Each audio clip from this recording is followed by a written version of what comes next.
The country's Online News Act sought to force web giants such as Meta to compensate media outlets for their journalism. What happened instead? An outright ban of Canadian news on sites like Facebook and Instagram. It's been a year since Meta's news ban came into effect, and while it's dramatically changed the local media landscape, only 22%, 1 in 5 Canadians, even knew about it. I get most of my news just from social media and that. Did you know that Facebook has banned Canadian news outlets from posting on social media? Oh, I did not know that at all. That's actually the first I heard about that. Huh. So you have a reaction to that? Mainly just surprised. I don't see why they aren't just sort of allowed to do that sort of thing. Like, people have a right to know what's going on within the public and how things are going. So I don't see why certain social medias are trying to block that sort of thing. Today, we're talking about the effect of this on you and on those who bring you the news. We'll also get an update from the Ministry of Canadian Heritage on whether there's any resolution in sight to this. What are your thoughts on the effect of the Meta Canadian news ban? Has it changed where you get your news? And what do you think the consequence of this is for us as a society? You can call us at 1-800-716-2221. That's 1-800-716-2221, or email bluesky@cbc.ca.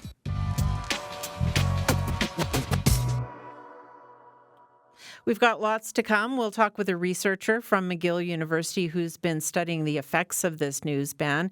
In a nutshell, it's not great. She says it's changed how we share political information and not for the better. News is being replaced by memes. Those findings likely don't surprise folks here in Regina, many of whom now get their news from a garbage bin rental company. My colleague Jenny Whitfield looked into how Just Bins is capitalizing on the Meta ban. Here's our conversation. Well, yeah, if you live in Regina, you're probably living under a rock if you haven't seen or heard about them. As their About page reads, we're a garbage company that posts funny memes or wild things happening in our Regina. And that's Regina with the E blipped out because, of course. The company's been posting memes for at least a few years now with in-jokes that make you chuckle about cities in places like Regina, White City, Moose Jaw. There was one that made me laugh. That was a picture that said, "I'm in the Rockies," and it shows a rocky mountain landscape, and then only to zoom out and show one of those ugly melting snow piles with the no frills in the background, and the second picture says, "Joking, still in Regina." I mean, it's funny, right? Yeah, they definitely have had things that made me chuckle. You know, it's, if you know, you know. If you live in Regina, you're like, yes, that's relatable. So it might have started out with those memes, but over time, Just Bins also started posting submissions from people showing photos of emergency scenes, fires, scenes of people struggling with addictions or homelessness, things that obviously caught the attention of the residents who were sending these pictures in. And someone nominated the company for a Best of Regina award for Best Online News last year. Yeah, I remember that. What can you tell me about how that came to be? Yeah, you'll remember that Facebook and Instagram's parent company, Meta, went to war with Canada over federal legislation that would require it to pay news publishers advertising dollars for sharing news stories online. And very well, because I still can't share our stories on Facebook. Yeah. And a lot of people don't realize that. And Meta obviously decided news needed Meta more than Meta needed news. And in August of 2023, so just about a year ago, it banned Canadian news media from having an online presence on its platform. So if you go search out, CBC, CTV, Global, The Leader Post, whatever it is, on Facebook or Instagram, you can't find them. You know what you can find, though? Just Bins? Yeah, Just Bins, which just kept posting memes along with things happening in the area. There was a picture of a truck that went through the ice at Last Mountain Lake, or maybe it was the scenes of the aftermath of a vehicle driving through the front doors of Cornwall Mall. You remember that incident? I do remember that. Yeah, so Prairie Dog magazine has an annual Best of Regina Awards, food, drink. And on the basis of that online presence Just Bins has, someone nominated it as Best News Online in Regina. I talked to Prairie Dog magazine editor Stephen Whitworth about that nomination. I mean, we did it as a joke. I thought it was irreverent and ridiculous and funny that a garbage company that is clearly not a news organization was nominated by people. I always like to be a little cheeky and irreverent. Sometimes it's not as productively as other times. So it tickled my fancy, and I thought, well, let's approve it. I also thought, though, that it made for nice commentary on and gave people a chance to reflect on how under siege news is, because it really is, right? Yeah, where it says the irony is that after that last Best of Regina, Prairie Dog and its sister paper Planet S ran out of money for its print issues and had to move online. But not before Just Bins did end up winning the title for Best Online News through a popular vote. So what did you notice in the reaction to that? Yeah, I looked through a lot of their comment section. It's been fun doing that. And there's a lot of glee over this from Just Bins and its followers. Imagine, this is a garbage company, and they're putting one over on the mainstream media. And as you know, the mainstream media is facing huge issues in lack of trust and relevancy, multiple staffing cuts, layoffs. So Just Bins took out an ad in Prairie Dog celebrating its win, and it started selling merchandise, boosting its status as best online news. And followers are jumping in, saying things like, suck it, CTV, or defund CBC and fund Just Bins. And as an outside observer anyway, it seemed to fuel more submissions, more posts from Just Bins on things you describe as news. For instance, there was a Leak City memo that was the first to break that. The municipal corporation known as Real was on the hook for $8 million in COVID loan repayments. Or there was a post that they shared about a random stabbing attack at a Lakeview yard sale. Right. And they've even got a drone now that shows footage from crime and emergencies, etc. And it's common to see people say on their pages, hey, I get all my news from Just Bins. And I talked to one of those people who's a fan about why he loves their content. And what's his take on all this? Well, it's interesting. Shiloh Stevenson is a community wellness coordinator at Queen City Pharmacy. So he works closely with people who are disenfranchised, who are vulnerable, people who are dealing with addictions and homelessness. And he did tell me that, like, among advocates like him, there are many who take issues with Just Bins for posting videos and photos of these people as a joke without, showing their faces. I've seen a few people say they're punching down Right. on people who can't fight back. Yeah, and one advocate I know said, like, these are people who have trauma, and this isn't just recognizing their trauma; it's just like exploiting it. Exploiting it. That was her take. But Shiloh has a different take. He says he has come to rely on it as a news source, especially since his way of getting news is through social media and other news outlets that can't post on Facebook. I find it good and bad. It's like a double-edged sword. It's raising awareness of some of the issues that we do face in Regina, and it reaches people that it normally doesn't reach in the media, social media world. But also for many of us that do work the front lines, don't always admit it, but we find humor sometimes in that, and humor is healing. What do you think about, like, just putting the images out there, no blurring, face blurring, you can see who there are there? Yeah, and that's the part I disagree with. Like, we're exploiting our most vulnerable relatives, and I think if we sort of pixelate it or put a smiley face just so they're not identifiable, just to be respectful, and I see their twist on things, but I think, it's what if that was your loved one, what if that was your relative? We just need to be respectful. Shiloh said time was he would have gone to TV to get his news, but, that time has passed. So to him, the change needs to happen to get Meta to open access back to traditional news that's verifying their news, and that can add something to the story on top of Just Bins and their content. So what do journalists think about all this? Journalists like you and me? Yeah, and journalists that I've spoken to are definitely frustrated by all of this. They can't share their online stories online on social media pages, while a garbage company can share everything and anything without necessarily having to verify any of the information they post, which obviously makes them much faster and more responsive to what people are sending them in to post them on these social media pages. Oh, yeah, we'd have a meeting and a conversation and right? For sure, right? Yeah, but Just Bins is also playing it by a different rule book, let's say, than traditional media. For instance, they're not moderating for some of the racist commentaries you see on some of their posts. Or, for instance, in June, they posted a picture of a suicide, which one journalist I spoke to described as horrific, given research shows that sharing news about suicides can increase the risk of more suicides. And as Stephen Whitworth said, it really is raw, unfiltered information, stripped of context, but there is a lot of it.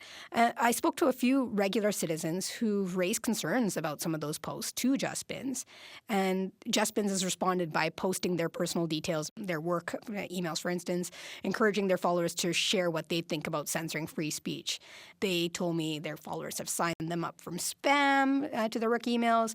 They've reached out with nasty messages or emails, been told to kill themselves, and none of them wanted to talk to me on the record, but one described it as cyberbullying. Did Just Bins talk to you about some of those criticisms? Yeah, sort of. The owner, Adam Snook, we've tried to reach out to him on a few different occasions, and he's told us more than once that he's gotten repeated requests for interviews and has rejected them so far because he says they like their anonymity. Ironic. When I told him I was planning to do a story regardless, he did tell me that, he's taken criticism and he's dealt with that. But mainstream media like ours, like our outlet and others, they're not showing things like suicide or addiction. His company is showing a raw, unfiltered take of what's happening in Regina, and he says this is just reality and shows where society is going. I also got some insights into his philosophy through a podcast he took part in a few years ago in the midst of a pandemic, which is obviously a really challenging time for small businesses and local businesses like his. And at that time, he was looking at social media as a tool to compete with bigger players that he said his company just won't beat on price. So it really gives you as an independent company a chance to go on, be creative, be funny, pick a fight. Yeah. Like comically with another rental company, get into a tweet war, go into an Instagram war, something to generate a following. I mean, it's amazing. We've generated our social media. We've increased it by 12 times over the last 2 years. Wow. Just by consistently looking at issues to make fun of and people to bring on board and have good conversations with. So you just you have to be creative. It really is something that gives you an advantage over the big guys. So I thought that was interesting, right? Very interesting. Get into a fight online. That's not what our bosses tell us. Just, generate interest. And, for sure, none of us can argue with the fact that they've generated interest. Yeah, absolutely. What's interesting is from what Stephen Whitworth can see, they're still posting online, and people are not raising a hue and cry about Canadian news media being banned by Meta. And this is just another challenge facing traditional media. Facebook is killing news. Social media companies are killing news. A lack of public investment is killing news. News operations being run by Wall Street and just harvested for profit is killing news. And I think there's a lot of ways to do news, but I think sometimes we all forget that we're not just presenting facts, we're presenting context, and we also should be champions of the public interest. He believes there's still some appetite for local news, but with new and unlikely sources of competition like Just Bins, journalists have to give great thought to what they cover and how they cover it so they can prove their value to the public. Thanks for this, Jenny. Thanks, Steph. That is CBC producer Jenny Whitfield.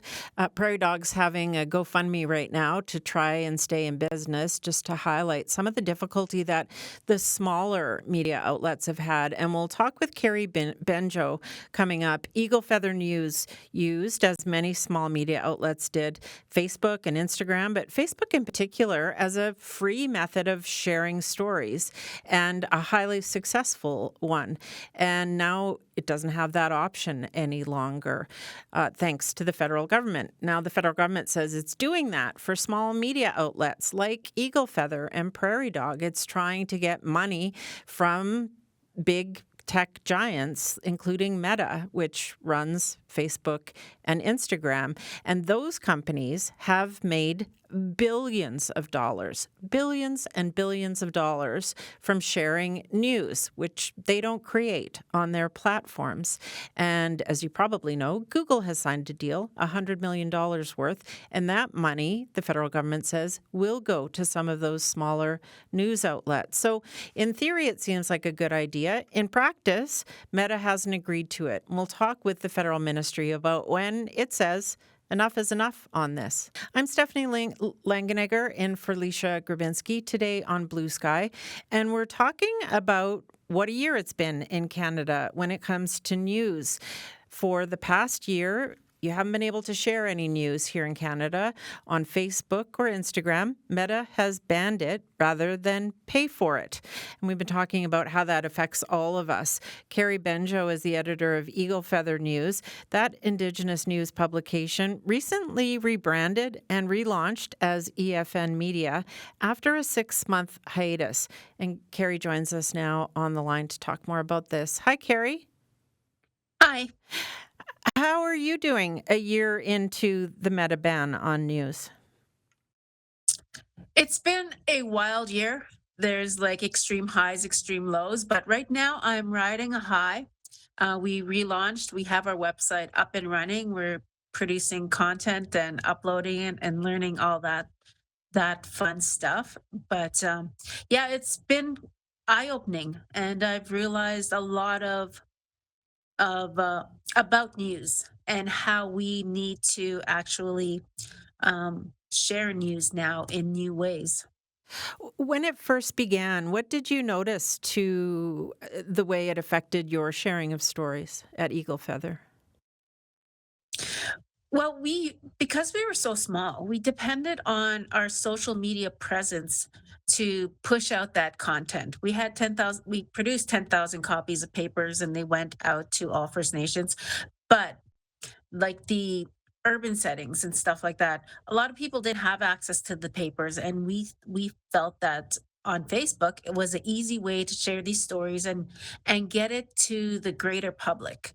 And when the ban came in, it it was so devastating. All our content was completely wiped from our site. All our history was gone. All our followers were gone, and we weren't able to generate that interest that we once had, because on social media, on Facebook, people were able to click a link, take it, and they were automatically taken to our website. It was really hard to get people to um, want to click or want to visit Eagle Feather without that easy little click on a story, on a post. And so, regardless of how many different ways I tried, it I just came to the realization that, it was basically impossible to reach the number of people that I did previously, and that had a detrimental effect on our finances. Carrie, I'm going to just give the numbers again to bring our callers in, and we do have some people waiting on the line to join the conversation. Talking with Carrie Benjo, and throughout the rest of Blue Sky today, a number of guests about the effect of the Meta ban on news. This began when the Canadian government said that big tech companies, including Meta, would have to pay for news. Google is $100 million, but Meta said forget it, and it just banned news entirely. We're asking you how this has affected you. Jacob is on the line in Saskatoon. Hi, Jacob. Hi there. Hi there. Can you hear me? I sure can. Yeah, hasn't really affected me at all. I don't like to use Google or Facebook. A real Luddite, right? Well, I don't believe in surveillance tech. I don't think this legislation is good for the media. Its biggest beneficiaries are Rogers and Bell. It doesn't even really help the small independent outlets. They have to have, as I understand it, 2 full-time employees. A lot of media outlets, small independent outlets, don't have that. The federal government spends hundreds of $millions every year advertising through Google and Facebook. A much better way for them to help independent media than putting on this link tax is for them to be spending on independent media. For the government to be doing that. Yeah, advertise through them rather than Facebook and Google. Thank you, Jacob. Thank you. That's Jacob in Saskatoon. I got an email from Regina who writes, I have never gotten my news from social media. I prefer to go directly to trustworthy media apps. But I do like to share news with friends, so it's been annoying that I can't do that anymore. In fact, I recently tried to post a link to the CBC television series Allegiance, and Facebook called it news and wouldn't let me do it. If there was a Canadian social media platform, I would totally switch. Thank you for that, Regina. If you'd like to write, we're bluesky@cbc.ca, or you can call and join the conversation. Carrie Benjo is my guest right now, 1-800-716-2221.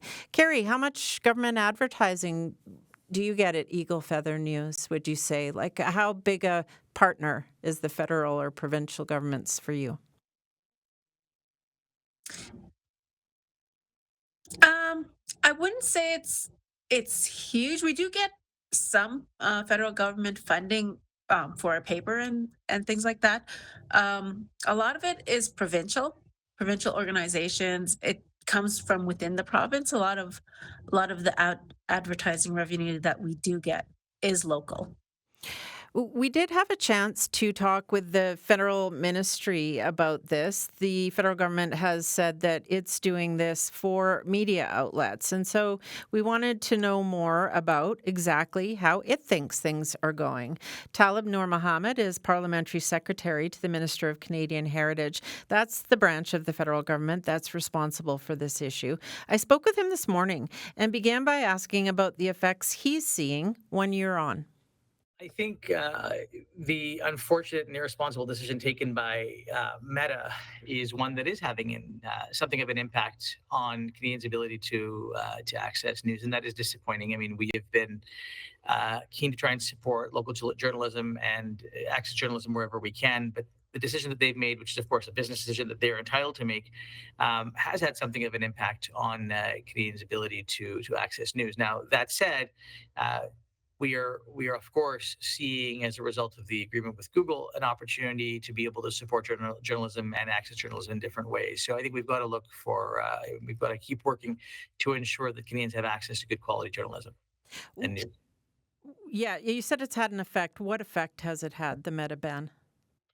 Well, I think, when people have had a habit of going to certain places to access their news, so it takes time to change those habits. It takes time for if people are surprised, they go to Facebook and they don't see the news that they're, the things that they're used to seeing. Of course, it takes time to adjust. I think some people have said it's been life and death. There have been forest fires that people have been trying to flee without getting the information they need on Facebook. Disinformation right now in the UK sparking riots. Is it just about forming new habits, or is there a real problem happening here?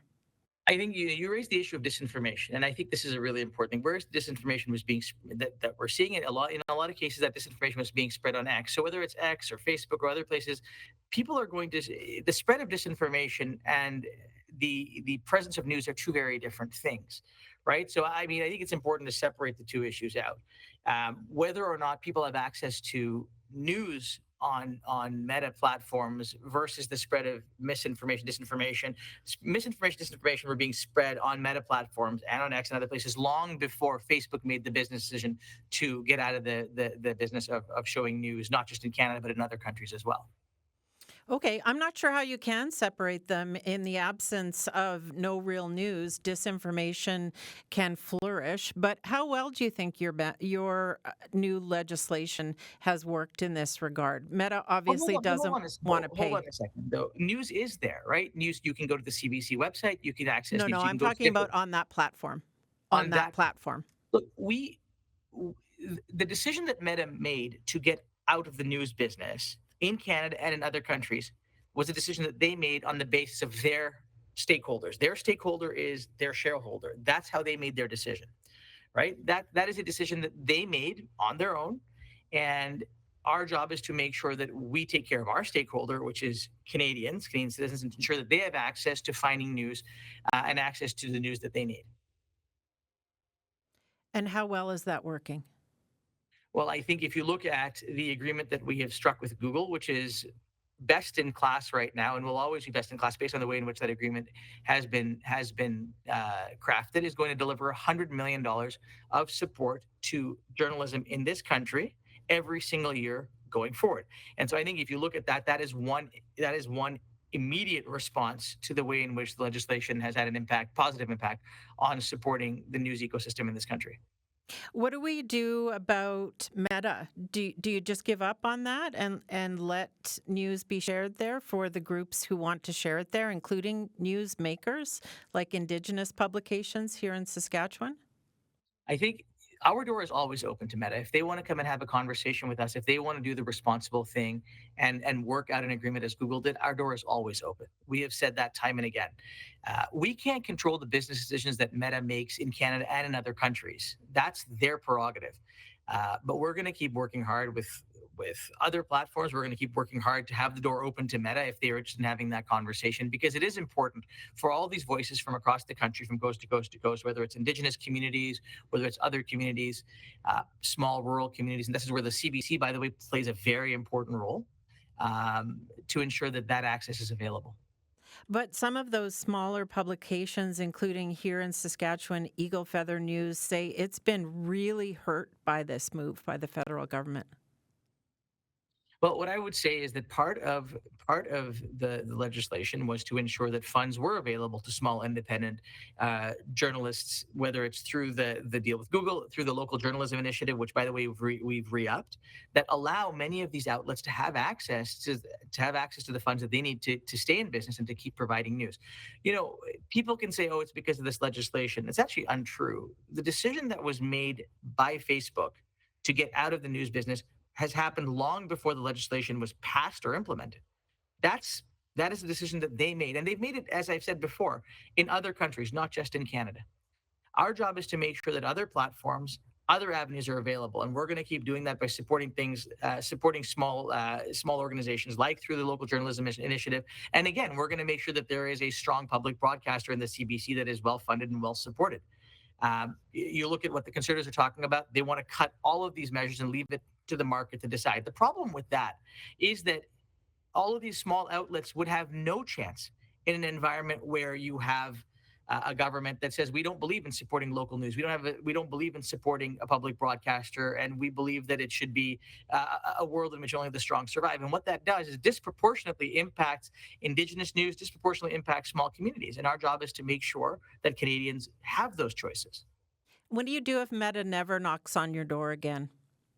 Well, that's life. That's a decision that they've made. There are other places, and that's going to be why the initiatives that we are taking are so important to strengthen local news, to ensure that they have a robust way to reach Canadians, making sure again there are strong public broadcasters that support through LJI and other initiatives are in place. And of course, ensuring that deals like the one we have with Google continue to support local journalism. The decision that Meta makes, whether it's in Canada or elsewhere, is going to be a business decision that does what they think is going to be best for their shareholders. Make no mistake, they're not an altruistic enterprise. They're not a not-for-profit. They are in the business of making money. They are going to do everything they can to make money for their shareholders. That is where there is a divergence. Our job and our mandate is to make sure that Canadians have what they need, not to put money into the pockets of big tech. What would make you change your mind and repeal the Online News Act? I think I think you would need to see a sea change in the way in which the world operated. You're not going to see that, right? Because you have an entire ecosystem of platforms, large tech platforms, who are doing everything they can to get as much content as they can to share without paying for it. And until and unless there is a world in which small news agencies, journalists, creatives are saying, hey, listen, we don't want to be compensated for the work that we're doing.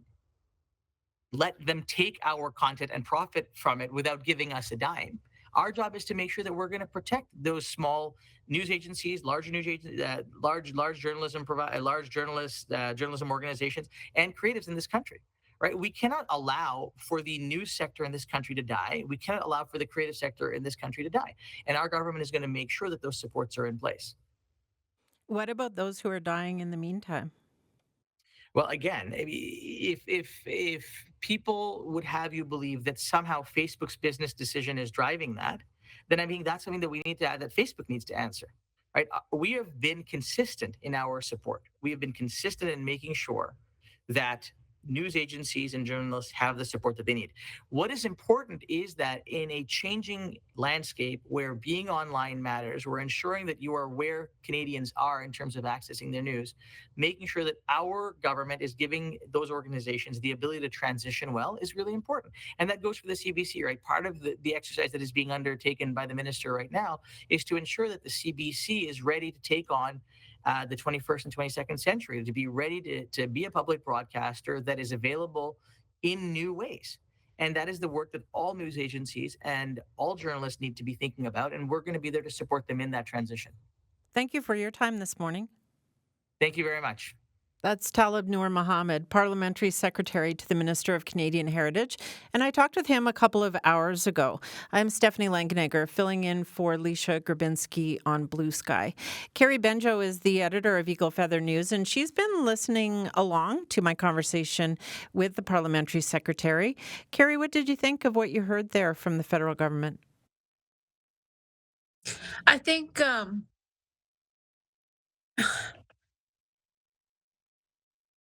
I think that if there hasn't really been deep consideration for Indigenous media when these decisions were made.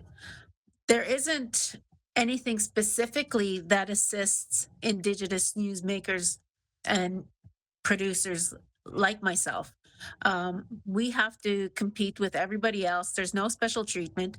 And I'm not asking for special treatment, but if they're saying that, you know, that this act is in support of us, where is our specific support? Um, at the present time, we up until the ban, we were able to function just through ad sales. We didn't depend on anyone else. We were completely independent. And what this has done has it has created um, this this dependence, and I'm really pushing against it. I'm looking at alternative ways, um, partnered with Pattison Media, and I think that we existed prior to social media, and my big thing is we're going to exist after social media, and so I'm looking at alternative ways to keep our independence because I don't want to be dependent on anyone.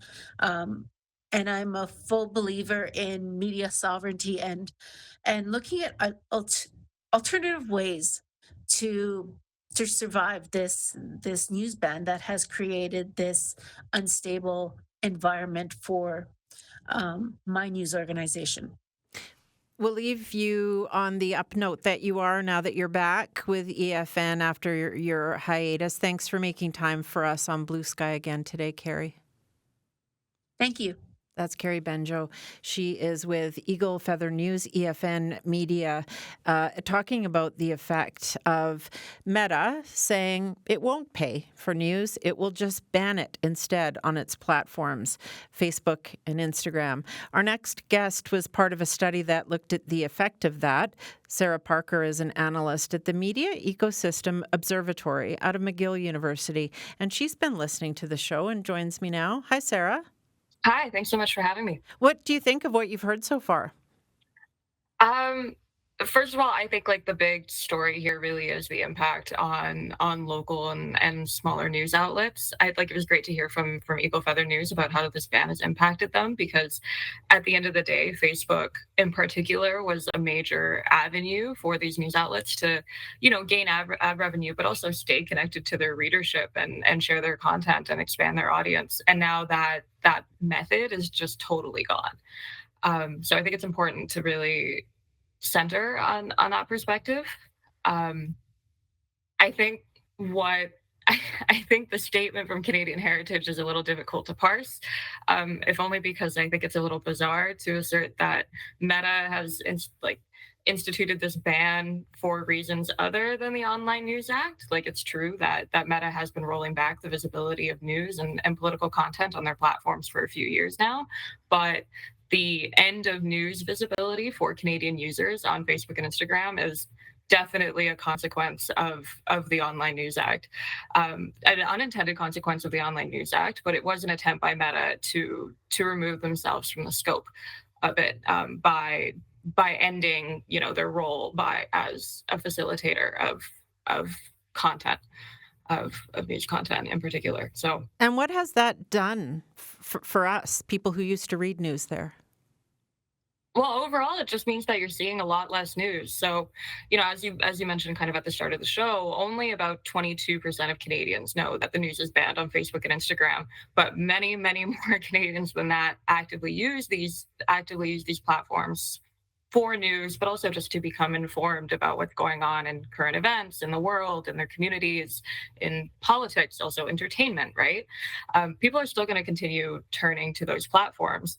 And whereas in previous years, they've been able to see good, reliable, credible news content, that content's just totally gone. So what they're seeing instead, there may be some news content that slips through the cracks. Some people have been sharing screenshots or altered URLs, but overall, it's just less accurate information. It's less content related to current events and politics, or it's actively misleading content. It's misinformation, or it's memes, or it's biased perspectives, and overall, that's probably not a good thing for a democracy that relies on people being informed about what's going on in their communities, in their provinces, in their country.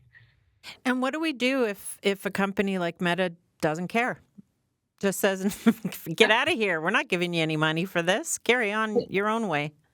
I mean, Canadian heritage is right. Like, these companies have no real reason to care about us, to care about the importance of Canadians being exposed to news content. And there's not really much that we can do to obligate them to care. They are a private company. They're not even a private Canadian company. But what I think needs to happen is that the government needs to recognize and act on this, of the fact that these platforms, whether they like it or not, have a responsibility to provide a public service responsibly, right? Like, whether they like it or not, people are using Facebook for news. They are using Facebook to stay informed. And Meta should have the legal responsibility to ensure that people can actually use these platforms reliably and aren't just going to get sucked into, a vortex of misinformation and bias without actually even knowing it. I think it's a really big problem that people don't know that this ban has happened, that they still think that you can get news content and that these platforms are a reliable source of content. And I think that Meta needs to be much more clear that they're no longer that reliable source, or they need to bring back the news. Sarah, I'll go to the phone lines now. Chris joins us from Regina. Hi, Chris. Good afternoon. So I'll make a couple of quick comments because I know we're running short on time here. I've never primarily used Facebook as a source of news, but what I've been doing since the ban is, doing a lot of the screenshots, sharing stuff on my page, and then directing people to the originators, whether it be CBC, the Leader Post, whatever. I think the larger issue in the background here, and your guest just sort of touched on it, is the issue of we still haven't found a way to properly regulate these platforms. They're doing an abysmal job on their own, and clearly governments have got to figure out a way to be able to institute some control and regulation of content, because there's so much misinformation being shared out there. That, I think, is the real problem that we're still grappling with and we need to solve. And I think that's basically all I want to say on the matter. Thank you, Chris. Okay, thanks. Bye. Chris on the line in Regina. Just a few minutes left, but we can still take your emails. bluesky@cbc.ca or 1-800-716-2221. Sarah Parker is an analyst with Media Ecosystem Observatory. That's at McGill University, and studied the effects of this. Sarah, what do you think might end this long game of chicken a year on, and we're still not able to share news on Meta's platforms? I think ideally, like in a perfect world where everybody knows that this has happened and really does care about continuing to support Canadian news, Canadians start going directly to the source, right? They start directly going to news websites and reviving their news outlet subscriptions, and maybe even getting their local newspaper delivered to their door again. Hopefully, I hope that's what's going to happen and that's what's going to come out of this. I think more realistically, though, is that the majority of Canadians are simply not active news seekers. They're not spending a chunk of every day visiting news websites and trying to stay informed. A lot of people do use social media as their primary way of staying informed. And I think what is more likely to come out of this is that the news is just going to stay blocked on Facebook and Instagram. Maybe the government continues to negotiate with Meta, maybe they don't. But overall, Canadians are just probably going to be a little less informed than they were before.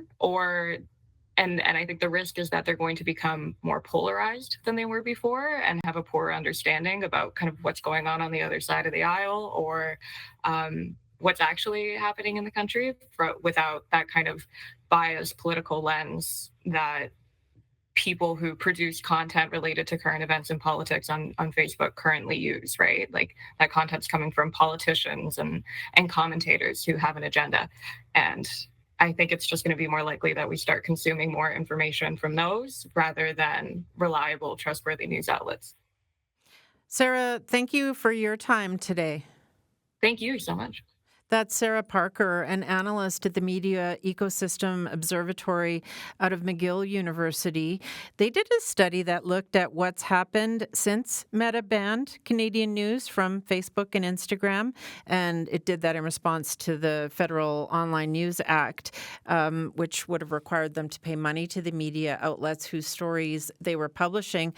Those tech giants have made billions of dollars sharing those stories. But as you heard, some smaller media outlets liked the relationship. Even if they didn't make any money from Meta, it was a free and easy way for them to share their stories and still get the clicks that would eventually lead back to their website and their advertisers. Now what? Well, I guess we'll all wait and see. If you heard my conversation with the federal ministry responsible, doesn't sound like they're blinking yet.